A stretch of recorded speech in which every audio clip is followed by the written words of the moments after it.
Assalamualaikum warahmatullahi wabarakatuh. Para pembelajar yang berbahagia. Mari secara bersama-sama kita belajar tentang media digital dalam pembelajaran formal, non-formal dan informal. Dalam dinamika perkembangan zaman, lebih di abad 21 ini, digitalisasi merupakan keniscayaan tak terkecuali dalam dunia pendidikan. Oleh karena itu, mari kita simak secara seksama untuk mengenal media digital dalam pembelajaran formal, non-formal dan informal. Sebelum memasuki lebih dalam, tidak ada salahnya kita mengetahui kembali tentang pengertian media digital. Media digital adalah segala bentuk media yang menggunakan teknologi digital untuk menyampaikan informasi. Dalam konteks pendidikan, media digital mencakup platform online, aplikasi pembelajaran, video edukasi, e-book, dan berbagai perangkat interaktif lainnya.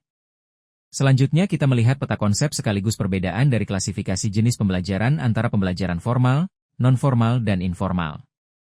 Pertama kita melihat dari segi lokasi. Pada pembelajaran formal, terjadi di sekolah, perguruan tinggi atau universitas, dan lembaga pendidikan formal lainnya. Kemudian pada pembelajaran non-formal, terjadi di luar sekolah, di masyarakat, dan di lembaga-lembaga terkait lainnya. Sedangkan pada pembelajaran informal, terjadi di keluarga, lingkungan sosial, dan melalui interaksi sehari-hari dalam kehidupan. Kedua kita melihat dari segi struktur. Pada pembelajaran formal, terjadi dengan terstruktur rapi, berjenjang, dan memiliki kurikulum yang telah ditetapkan. Kemudian pada pembelajaran non-formal, terjadi dengan terstruktur juga, tetapi tidak selalu berjenjang dan kurikulum sesuai dengan kebutuhan. Sedangkan pada pembelajaran informal, tidak terstruktur dan juga tidak berjenjang serta tidak memiliki kurikulum yang direncanakan. Ketiga kita melihat dari segi tujuan.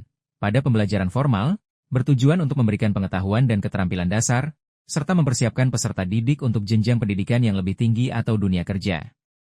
Kemudian pada pembelajaran non-formal, bertujuan untuk memberikan keterampilan secara spesifik, pengetahuan praktis, dan mengembangkan bakat atau minat peserta didik. Sedangkan pada pembelajaran informal, bertujuan untuk membentuk karakter, nilai-nilai, keterampilan sosial, dan pengetahuan yang diperoleh melalui pengalaman hidup. Keempat kita melihat dari segi adanya ijazah atau sertifikat. Pada pembelajaran formal, bisa dipastikan akan diterbitkan ijazah dan atau sertifikat. Kemudian pada pembelajaran non-formal, ada yang menerbitkan ijazah atau sertifikat dan ada pula yang tidak menerbitkan. Ini tergantung pada penyelenggara pembelajaran.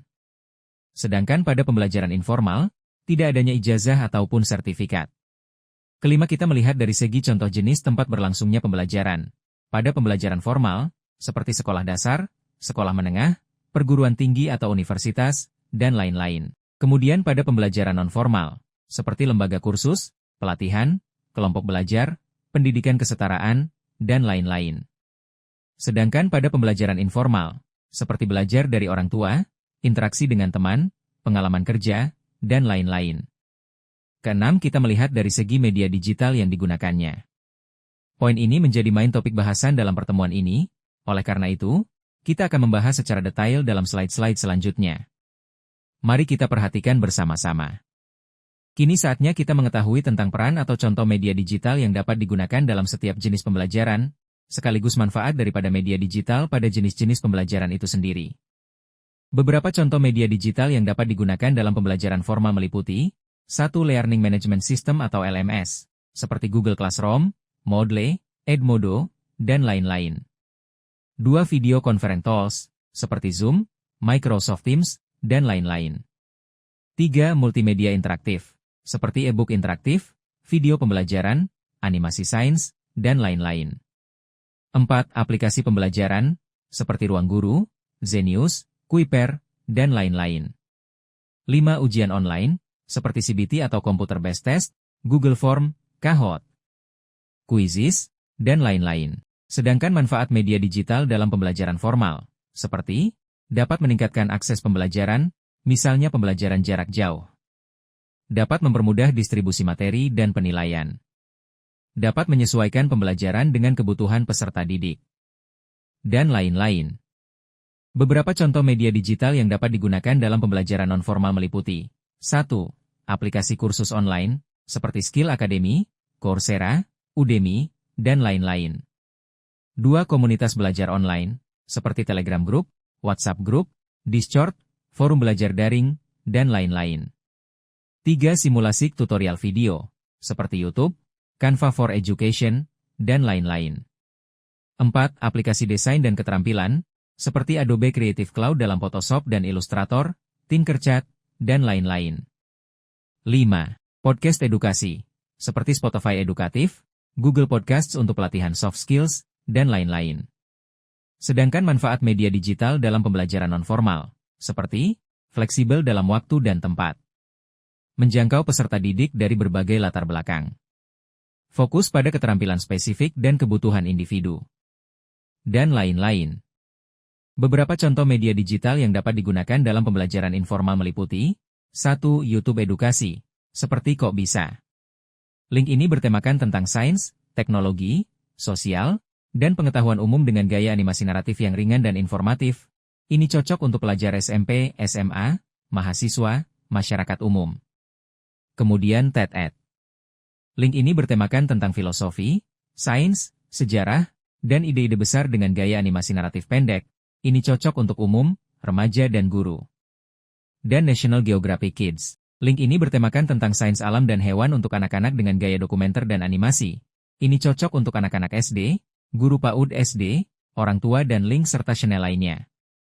2. Podcast edukasi, seperti Pijar Psikologi. Link ini bertemakan tentang psikologi, kesehatan mental, pengembangan diri. Ini cocok untuk remaja, mahasiswa dan pendidik. Kemudian kelas terbuka podcast. Link ini bertemakan matematika dan sains populer. Ini cocok untuk siswa SMA, mahasiswa dan penggemar sains. Dan bicara makna. Link ini bertemakan tentang filosofi, etika, dan kehidupan. Ini cocok untuk pendengar yang reflektif dan ingin belajar berpikir kritis. Dan link serta channel lainnya. 3. Game edukatif, seperti ABC Mouse. Link ini bertemakan tentang membaca, matematika, musik. Ini cocok untuk anak usia 2-8 tahun. Kemudian Han Academy Kids. Link ini bertemakan tentang literasi, logika, kreativitas. Ini cocok untuk PAUD dan SD awal, dan link serta channel lainnya. 4. Media sosial edukatif, seperti konten edukatif di TikTok, Instagram, dan Facebook, dan lain-lain. 5. E-books audiobook, seperti Google Books, Storytel, Audible, dan lain-lain. Sedangkan manfaat media digital dalam pembelajaran informal, seperti menyediakan pembelajaran yang menyenangkan dan tidak terasa mengikat. Memperluas wawasan secara tidak langsung. Mendorong pembelajaran mandiri dan sepanjang hayat. Dan lain-lain. Terakhir kesimpulan. Media digital merupakan alat yang sangat penting dalam menunjang pembelajaran di semua ranah pembelajaran seperti formal, non-formal, dan informal. Dengan pemanfaatan yang tepat, media digital dapat meningkatkan efektivitas, aksesibilitas, dan keberlanjutan pembelajaran.